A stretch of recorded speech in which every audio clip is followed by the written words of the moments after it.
આપકી અદાલતમાં cricket commentator Navjot Singh Sidhu પર આરોપ છે કે તેઓ જિદ્દી છે. સિદ્ધુ સાહેબ, એ સાચું છે કે તમે ઘરમાં સૌથી નાના હતા અને એટલે જ તમને ઓળખાતા હતા બગડેલા રાજકુમાર છે, જિદ્દી નંબર 1? બિલકુલ સાચું છે.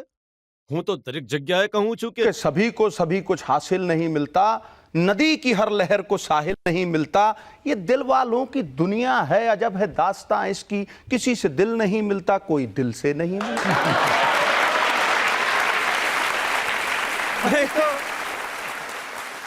મેં તો ક્યારે કહ્યું જ નથી ભાઈ કે મારામાં ત્રુટીઓ નથી, મારામાં ખામીઓ નથી, મારામાં ખરાબીઓ નથી. માણસ તો ભૂલનો ભંડાર છે. એ વસ્તુઓને સ્વીકાર કરવી કોઈ હું સમજુ છું કોઈ ખરાબ વાત નથી. सोने में सुगंध नहीं, सुन लो यार. सोने में सुगंध नहीं, गन्ने में फूल नहीं, चंदन में फल नहीं होता, राजा दीर्घजीवी नहीं होता, विद्वान के पास धन नहीं होता, किसी को मुकम्मल जहां नहीं मिलता, कहीं जमीन तो कहीं आसमान नहीं मिलता. તો મારામાં કોઈ ત્રુટી છે તો હું સમજુ છું કે એમાં કોઈ ખરાબી નથી. પણ એક વાત હું તમને જણાવી દઉં છું કે જિદ્દી હોવું જો એક તરફ ખરાબ છે તો એક તરફ સારું પણ છે. કારણ કે જિદ્દી હોવાથી ઈચ્છા શક્તિ વિકસે છે.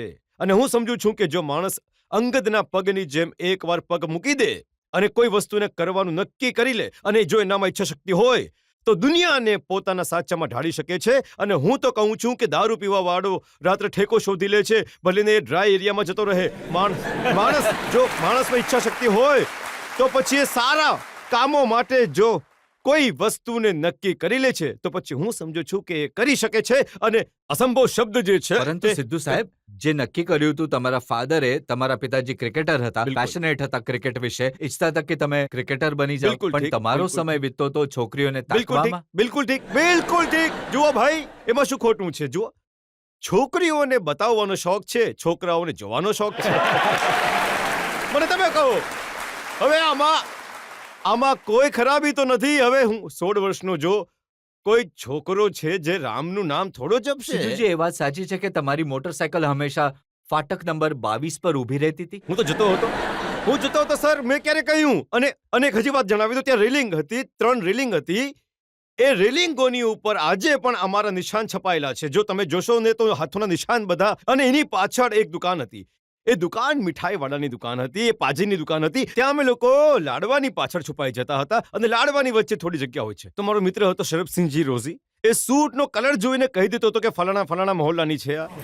તો એ તમે કહો તો એ વાત હું બિલકુલ માનું છું. પણ એક વાત, બીજી વાત પણ માનું છું કે હું મારા પિતાને અનહદ પ્રેમ કરતો હતો. મારા બાબાનું નામ, મારા પિતાનું નામ મારા માટે એક નામથી મોટું કંઈ નહોતું. અને એમના નામને, એમના છબી પર કોઈ દાગ નહીં લાગે, બસ એની જ એક ચાહ મને ક્રિકેટ રમાડતી હતી. અને હું હંમેશા ઈચ્છતો હતો કે જે મારા ફાધરનું સપનું છે એને હું પૂરું કરી શકું. અને પણ તમે- સપનાને એક વાત કહી દઉં કે मंजिलें उनको मिलती हैं, मंजिलें જવાન છોકરાઓ છે અહીંયા. मंजिलें उनको मिलती हैं जिनके सपनों में जान होती है. अरे पंखों से कुछ नहीं होता, हौसलों से उड़ान है.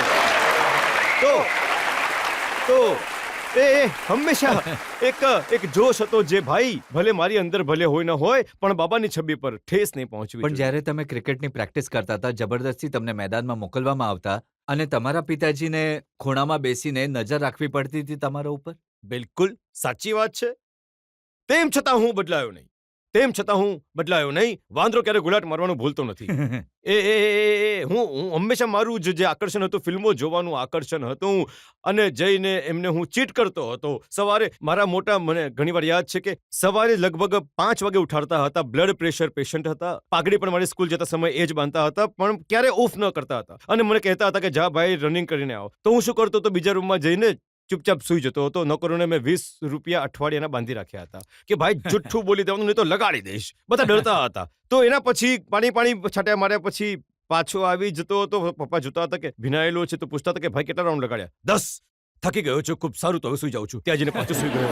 તો જુઓ, આ એક માહોલ હતો. એટલે હું એમને ચીટ કરતો હતો, રાત દિવસ ચીટ કરતો હતો. એવું શું થયું તમારા જીવનમાં કે તમને બુદ્ધિ આવી ગઈ? એ ઘટના એવી બની કે જેણે મારા જીવનને બિલકુલ બદલી નાખી હતી.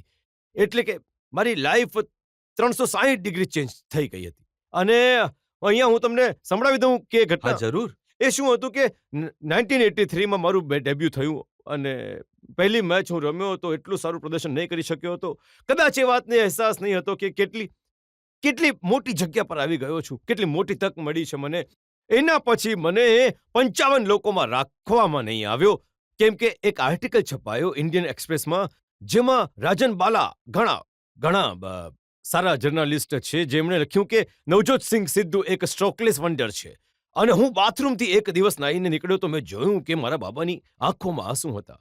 મોટો એક ઝટકો લાગ્યો, કારણ કે મેં એમને આવી હાલતમાં ક્યારેય જોયા ન હતા. તો હું અચાનક એમને ઇગ્નોર કરીને બીજા રૂમમાં જતો રહ્યો. અને એડવોકેટ જનરલ હતા પંજાબના સ્ટેટના, તો કચેરી તો એમણે જવાનું હતું ચંદીગઢ. જેવા એ ચંદીગઢ ગયા, હું દોડીને આવ્યો અને જે વસ્તુ એ વાંચી રહ્યા હતા, મેં પેલો નીચેથી ખેંચીને કાઢી લીધી. તો ઇન્ડિયન એક્સપ્રેસમાં એક આર્ટિકલ છપાયેલું હતું, નવજોતસિંહ સિદ્ધુ ધ સ્ટ્રોકલેસ વન્ડર. તો એમાં મારી આબરૂ ઉડાવવામાં આવી હતી. મને પ્રેસમાં ઘણી તાકાત હોય છે, તમારા બધામાં તાકાત છે સર. તમે મરેલા માણસમાં જીવ નાખી શકો છો, જીવતા જાગતા માણસને તમે કબરમાં ધકેલી શકો છો. તમને હું કહી રહ્યો છું, આ વાત સાચી છે અને પ્રેસમાં તાકાત છે, હોવી પણ જોઈએ. તો નવજોતસિંહ સિદ્ધુ તો કબરમાં હતો, પણ એ રડતા વડીલોની જે ચહેરો જોયો હતો એનાથી બદલાવ આવી ગયો. મેં સ્ટોપર લગાડી અને એ આર્ટિકલને કાપ્યું અને મારા વોર્ડરોબમાં લગાડ્યું. વોર્ડરોબમાં લગાડીને મેં પહેલી વાર જીવનમાં, મારા વડીલ કહેતા હતા કે જો કોઈએ સિક્રેટ વાવ્સ લાવવા હોય તો પ્રતિજ્ઞા કરવી હોય તો પાણીમાં અંજલિ લઈને ભગવાનને નામ અર્પિત કરવામાં આવે છે. આંખોમાં મારી છલકાઈ આવેલી હતી તો મેં પાણી ગ્લાસમાં લીધું અને આઈ ટુક સિક્રેટ વાવ્સ. એ દિવસ પછી સર સવારે 4 વાગે હું ઉઠતો હતો, કોઈ વેકઅપ કોલ નહીં, નોકરોને પોતે ગ્રાઉન્ડમાં લઈ જઈને જતો હતો, પીચને પાણી પોતે આપતો હતો, રોલર ચલાવતો હતો અને આખો દિવસ ગ્રાઉન્ડમાં રહેતો હતો. એક દિવસ પણ હું 22 નંબર ફાટક છોકરીઓ જોવા નહીં ગયો, છોકરીઓ તાગડવા નહીં ગયો, એક પણ દિવસ હું ફિલ્મ જોવા નહીં ગયો, એક દિવસ પણ હું ક્યારે પાર્ટીમાં નહીં ગયો. એક દિવસમાં હું 300 છક્કા મારતો હતો, 300 છક્કા. અરે એના પછી તો હું નામ પણ તમને જણાવી દઈશ કે શું પડી ગયું મારું. 300 છક્કા મારતો હતો. હું તમને જણાવું, એના પછી તમારું નામ પડ્યું સિદ્ધુ સિક્સર સિક્સર. સિદ્ધુ. એને ગુજરાતીમાં ટ્રાન્સલેટ કરો તો છક્કા સીધું થઈ જાય છે. એટલે હું ઘણો મને ઘણી તકલીફ થતી હતી. તો હું એ 300 છક્કા મારતો હતો દરરોજ, અને મહેનત વાત છે. હાથમાં છાલા પડી જતા હતા, લોહી વહેવા લાગતું હતું. હું અલગ હાથ મોજા રાખતો હતો, એ પહેરીને પાછો લાગી રહેતો હતો, મારતો તો પછી પાછો આવતો હતો. અને ઘરમાં વડીલોએ પીચ બનાવી હતી બેકયાર્ડમાં, અમારું પણ ઘર મોટું છે, ત્યાં હેરોઝન લેમ્પ્સ લગાવેલા હતા. રાત્રે ચોકલેટ, જેટલી મારી જે પોકેટ મની હતી એ ચોકલેટ બાળકોને આપતો હતો અને એમને સોડાગસથી બોલિંગ કરાવતો હતો. અને મેલ્કમ માર્શલથી પણ ફાસ્ટ બોલિંગ નાખતા હતા. રાતના 11-1 વાગી જાય અને રાત્રે જમવાનું ક્યારેક લાગતું હતું, I would be sleeping with my pads on. અને પણ 4 વાગે I would get up with my pads on. અને એની વચ્ચે એક એવો સમય આવી ગયો હતો કે મારા ફાધરની ડેથ થઈ ગઈ. મને ખબર જ નહીં પડી કે શું થયું. 2-3 મહિના એની જ ખબર નહીં હતી. પછી વાઈફે કહ્યું કે જો એમનું સપનું સાકાર કરવા ઈચ્છતા હોય તો રમો. પછી 4 વર્ષ એ જ રૂટીનમાં ગયો અને પછી કપિલ પાજીએ તક આપી વર્લ્ડ કપમાં. જે તમે કહ્યું 5 હાફ સેન્ચુરી, 29 છક્કા, એ વર્લ્ડ રેકોર્ડ છે, આજે પણ કાયમ છે. એના પછી એ વર્લ્ડ રેકોર્ડ બનાવ્યા પછી હું દુબઈ જઈ રહ્યો હતો તો રવિ શાસ્ત્રીજીએ મારા પર એક છાપું ફેંક્યું, હે Sidhu, there is something nice written about you, have you read? તો મેં જ્યારે ખોલ્યું ને મેં પૂછ્યું કોને લખ્યું છે, તો કે રાજન બાલા. તો જ્યારે મેં ખોલ્યું ત્યાં લખ્યું હતું, Navjot Singh Sidhu from a stockless wonder has turned into palm groove hitter. એ મારી જિંદગીનો સૌથી મહત્વનો દિવસ હતો. હું ત્યાંથી આંખોમાંથી આંસુ છલકાઈ ગયા. લોકોને સમજ નહીં પડી કે આ સારું આર્ટિકલ રડી રહ્યો છે. પાછા આવીને ફરી એને રબ કર્યું. એવું લાગ્યું કે જાણે ઘણો મોટો ભાર મનથી હલકો થઈ ગયો. કદાચ વડીલ ક્યાંક ઉપરથી જોઈ રહ્યા હશે, યાર આવો દીકરો છે કે જે એટલીસ્ટ પોતાના વડીલો વિશે, એમની છબીના વિશે થોડું તો ખ્યાલ રાખે છે. બસ એ જ મારી જીવનનું લક્ષ્ય હતું. અને જેમ અર્જુનની માછલીની આંખ દેખાય છે એમ જ મને દેખાતું રહ્યું હંમેશા. અને એના પર એક શેર નાનકડો અર્થ છે, બોલી દઉં कि कांटों में रह के भी फूलों की तरह महकना सीखो, कीचड़ में रह के भी दोस्तों कमल की तरह खिलना सीखो. जो परिस्थितियों से घबरा जाए वो लौह पुरुष हो नहीं सकता. राख में रह के भी अंगारों की तरह दहकना सीखो. તો મુસીબતો તો આવે છે, આવશે, પણ હું સમજુ છું કે મારા જીવનનો સૌથી મહત્વની ઘટના સિદ્ધુજી, તમે એ તો માની લીધું કે તમે જિદ્દી હતા. તમે એ પણ જણાવ્યું કે કઈ રીતે તમે તમારી જીદ છોડી, કઈ રીતે તમે બદલાયા, કેવી રીતે કરિયર સુધાર્યું. પણ આરોપોની યાદી ઘણી લાંબી છે. અરે સર, હું કહું છું તમે તીર ચલાવતા રહો, હું સામનો કરવા માટે તૈયાર છું. સત્ય સત્ય ચાહે સર કટા ક્યું ના હો, કદમ પીછે નહીં કરતા. જો ભૂલ હશે તો હું સ્વીકારી લઈશ, નહીં હોય તો અંગદનો પગ મૂકી દઈશ, હટી જઈશ.